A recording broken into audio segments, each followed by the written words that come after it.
I created Species Nutrition with one mission in mind: to provide bodybuilders and serious athletes with no-nonsense supplements that work. I put my name and reputation on every bottle of Species Nutrition products. If you want to be your absolute best, join the evolution.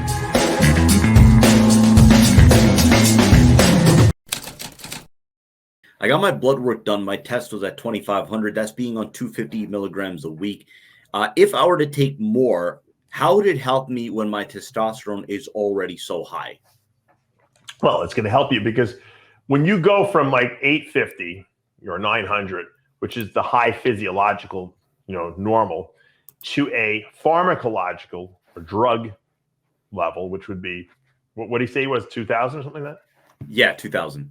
Yeah, I mean, you're getting what we call pharmacological effect of testosterone. So you're building muscle at an accelerated rate. You're not just replacing testosterone that was missing from your body. You're actually taking a muscle building dosage of it. Now, obviously, after a while, that will level off because you're really not taking a huge dosage. But if you haven't taken anything, or you're on low dose, and now you double your dose from 100 to 200 milligrams, you're going to definitely notice some muscle building. And I guarantee when you get your blood work done, it's going to be, look at his, 2,000. That's pretty high for the amount he's taking. Only 250 milligrams a week. So you're definitely going to grow from that. Now, how long you're going to grow is a different story, because eventually your body will get used to that new higher dosage as being the normal dosage, and your body will downregulate itself. It's not going to keep responding to that amount. But I always tell people less is better. If you can ride out a lower dose and get really good results from it, go for it, man. That's the best of both worlds. Now, if you're starting to get high blood pressure and side effects from having the higher dose, you might want to cut back. So just keep an eye on your all your data, as I always say, blood pressure and blood sugars and all the other stuff that goes along with it. We get a lot of questions about after hours cast members and whether they're going to come back or not. Let me take another one. T3, T4 we talked about last week. This guy's asking about 5 hours of sleep. Is that okay? I would imagine not for a bodybuilder. I had 5 hours of sleep last night. I'm exhausted. Yeah. It's from David Whitaker. I know you don't like orals, but any thoughts on taking them only the days you train lagging body parts? Say for me, something like 40 mg Dianabol on leg day every week, and maybe the day after to increase repair. This would be while on injectables too, like Test and Deca. I would think this could be done for an extended period of time with little harm to liver and appetite and great benefit to lagging body parts. It sounds good in theory, right? And I might even buy into that with regard to like some of the peptide hormones, like maybe an IGF shot on days you train and stuff like that, because that's fast acting. That works immediately. I know you figure, well, if I take an oral anabolic steroid, it's going to work immediately, but it really doesn't.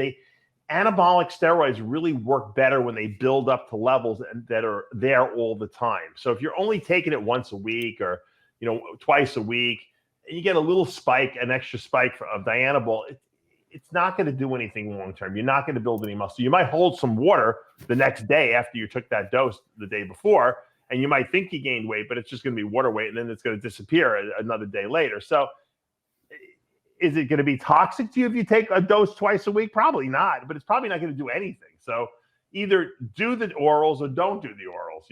If you're over the age of like 35, 40, I would stay away from orals because the body just doesn't handle toxicity as well as you get older. If you're younger and you want to experiment with some orals, fine. I'm not against them. I'm just warning you that off season, orals tend to hurt your appetite. They blunt your appetite. It makes it harder to eat. And pre-contest, like I said, if you're doing shows and you want to add a couple orals in, I don't have a problem with that. But once again, I always try to err on the side of, hey, I'm going to keep these guys on a pretty long time. They're going to do, a 24-week cycle. They might do a 16-week contest cycle, and they did a 16-week off season right before that. So I want to keep them off anything toxic. I would rather keep them on just the long-acting injectables that don't have toxicity. And this way, I feel like their bodies are not being put under stress for long periods of time. So it's kind of like, but then I know people that will do short burst cycles. They'll do 6 weeks, 8 weeks. 4 of those weeks they'll have orals in it, and then the other 4 weeks will be high testosterone with an anabolic, and then they'll go off. But it seems like in today's day and age, no one goes off anymore. So if you're not going to go off, you should stay away from orals. Let's go to Ryzen Sun. Your thoughts on a Winstrol-only cycle for males aged 35 to 40, 20 to 40 mg a day for 6 weeks. Additionally, we'll be adding 250 mg of test E per week. Be enough to negate the effects of suppression. Not competing, just looking to get in shape with some assistance, assuming diet, training, rest, supplementation are all in check. If you're taking testosterone, you're suppressing your body's natural production. Okay, taking Winstrol is not going to make it better. Okay, now, if you're taking Winstrol and testosterone, you're doing a cycle. Once you put two drugs together, you're doing a cycle, even if you don't use a lot. Is it fine? It doesn't seem like a toxic cycle at all. I think you'd be fine doing it, but know that you're doing a cycle.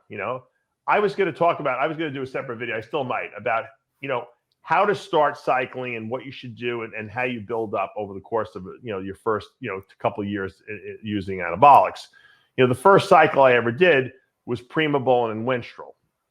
So I did 50 milligrams of injectable Winstrol every other day, and I did 100 milligrams of injectable Primobolan twice a week. Okay, and I put on like 15 pounds in like I think it was like 10 or 11, 12 weeks. I think it was less. I think it was like like 8 or 10 weeks I did it in. And it was a great first cycle. You know why? Because I didn't even do PCT after, because I didn't suppress myself at all. And I really made good gains. I was always very veiny. So in the gym, I looked like a freak, even though I wasn't huge yet. And I did a couple cycles like that before I ever even used testosterone, because I'm like, why use testosterone? I don't even need it at this point. I can respond to the weaker drugs because my body's receptivity is so good. So especially if you're young and you're doing your first cycle, you're better off not using testosterone for the first cycle, because you don't need it. You're going to grow no matter what you do. So you might as well use the real mild stuff that has no toxicity associated with it. And, and you'll get solid gains without suppression of your natural production. And you're going to keep those gains a lot more likely. Let's go to Alexander Ruin. Coach, someone recommended me minoxidil 1.25 mg day for about 4 months. Can I use that while on PCT? Anything I should check before starting it? You can definitely use it on PCT. There's no negative to that. What I found when I used minoxidil, because when I first started losing my hair, that was the first thing I went to, because back in the day when it was happening, this was probably late 90s, early 2000s. I didn't, there was nothing really else out. So I bought some minoxidil from the pharmacy and I started putting it in my hair. I don't think it did anything, but what I did notice is I got dandruff from it. I never have dandruff. That's one thing that just doesn't happen to my hair, because I'm a greasy Italian. Greasy people don't get dandruff. It's usually from dry scalp. So the minoxidil, I guess all the alcohol in there was drying my scalp out, which I hated. But what I did also notice is when I would go for PTT times, which are your clotting times, like before I needed an arthroscopic surgery, and they did some blood work on me, and my PTT times were high. And the doctor I was working with at the time, we couldn't figure it out. I'm like, why wouldn't I, what's going on here? And she's like, well, what, are you taking any prescription drugs? I'm like, no, but I said, I put minoxidil on my head. She's like, you know what, just stop it and let's see what happens. So I stopped it and we retested and my levels went back to normal. So I think that especially if you're going to be going into a surgery, I think minoxidil might actually mess up the clotting times of red blood cells. So that's something you might want to, take into account. At the time, I don't think I was using fish oil. So it definitely wasn't fish oil, because as soon as I stopped the minoxidil, the clotting times went back to normal and the dandruff went away from my head. So I'm not a huge fan of that. If you really want to, save your hair, using a DHT blocking drug is going to be the way to go, whether it be finasteride or dutasteride. I used finasteride for 25 years. I just recently switched to dutasteride because someone recommended that it works better. It blocks the hormone that converts DHT in the prostate and in the scalp. So I said, I'll try it. And I've been using it, and I haven't had any problems with it. So I'll probably just stay on it. So that's a more effective way to preserve your hair.